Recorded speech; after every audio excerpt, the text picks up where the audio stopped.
Olá e bem-vindos a mais uma análise. Hoje a gente vai direto ao ponto e destrinchar um mistério médico fascinante que simplesmente vira de cabeça para baixo tudo o que a gente achava que sabia sobre derrames cerebrais. É sério, ao analisar os dados mais recentes sobre saúde vascular, fica claríssimo que a medicina está passando por uma mudança gigante agora mesmo. Aquilo que era considerado uma verdade absoluta, de repente, se mostra um caminho totalmente equivocado para muitos pacientes.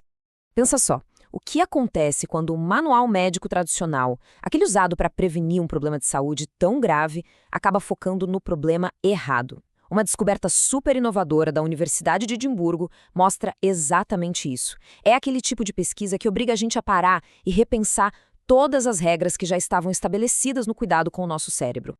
Para entender o tamanho dessa descoberta, vamos dar um passo atrás e revisar a história padrão do AVC. Ou seja, aquela famosa metáfora do cano entupido. Os dados mostram que a grande maioria dos casos, expressivos 87%, são isquêmicos. Em termos bem simples, é como um cano da sua casa que vai entupindo lentamente com placas de gordura ao longo dos anos, sabe? Até que bloqueia totalmente a passagem de sangue e de oxigênio para o cérebro. E a minoria restante, os outros 13%, são os derrames hemorrágicos, que é quando rola o rompimento literal do vaso. E por conta desse cenário clássico de obstrução, existe uma urgência enorme. As campanhas médicas no mundo todo ensinam a correr contra o relógio se notar sinais de alerta, tipo um lado do rosto caído, fraqueza no braço ou uma dificuldade repentina na fala. O objetivo sempre foi um só: agir muito rápido para administrar remédios que possam dissolver esse coágulo e desentupir o cano. Mas é exatamente aqui que a história dá uma guinada. Vamos entrar agora no mistério do AVC lacunar, que é justamente quando esse manual padronizado falha.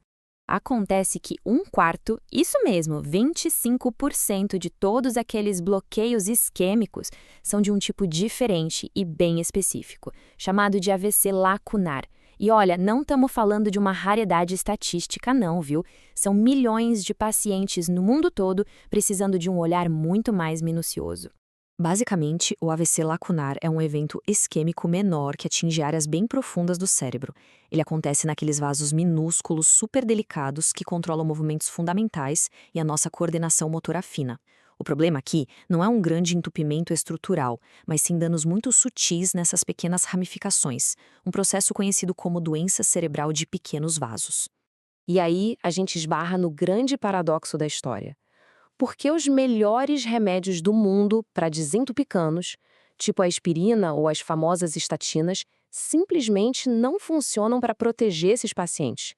Essa falha rotineira nos tratamentos deixou os médicos quebrando a cabeça por muito tempo. O que nos traz a descoberta da artéria dilatada, mudando o nosso foco de vasos entupidos para vasos flácidos. Foi no estudo chamado Mild Stroke 3, lá em Edimburgo, que os pesquisadores decidiram ir a fundo. Eles usaram ressonância magnética para mapear o cérebro de mais de 200 pacientes no exato momento do AVC e depois, um ano mais tarde. A grande sacada era ver com os próprios olhos o que estava acontecendo na arquitetura dessas artérias com o passar do tempo. E o resultado? Uau! Foi uma reviravolta completa. Aquele vilão do entupimento por acúmulo de gordura, um mito para esses pacientes. A realidade que apareceu nas imagens pegou todo mundo de surpresa. Na verdade, eram as artérias pequenas que se alargaram, se alongaram de um jeito anormal e ficaram super distendidas, literalmente flácidas. Em vez de um vaso apertado, eles acharam estruturas cedendo.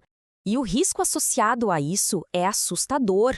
Os exames comprovaram que quem apresenta essas artérias esgarçadas tem 4 vezes mais chances de sofrer esse tipo de AVC. Um risco quadruplicado não é pouca coisa, né? Mostra que essa falha mecânica de dilatação é de fato a principal culpada pelo problema. E isso nos leva a entender melhor o perigo dos vasos flácidos, uma ameaça que é, literalmente, silenciosa. A nossa intuição inicial diria o quê? Que um vaso mais largo deixaria passar mais sangue e irrigaria melhor o cérebro, certo? Errado. A professora Joanna Wardlaw, que liderou a pesquisa, explica isso super bem. Esse alargamento significa a perda daquelas membranas vitais de suporte.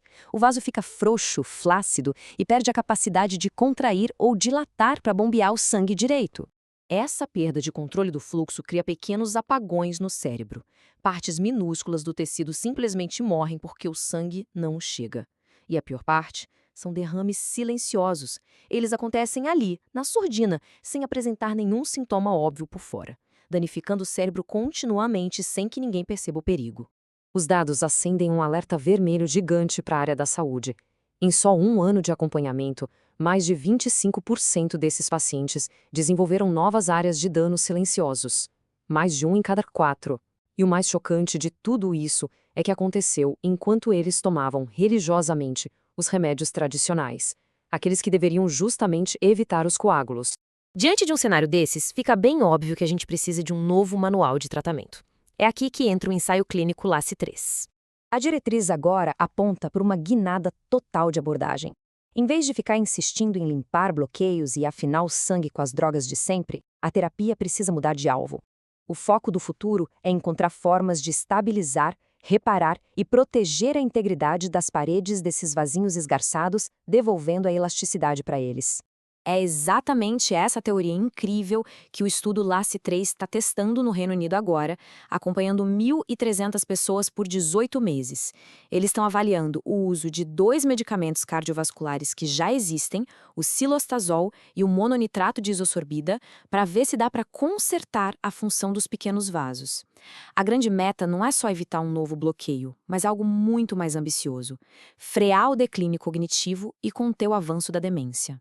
E essa mudança drástica abre um horizonte maravilhoso, não é? Deixa a gente com uma pergunta enorme na cabeça. Será que consertar esses pequenos vasos flácidos pode ser a grande chave para salvar a saúde mental de milhões de pessoas, detendo de vez os AVC silenciosos?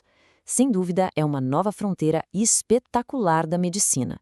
Muito obrigado por acompanhar mais essa análise e a gente se vê na próxima descoberta.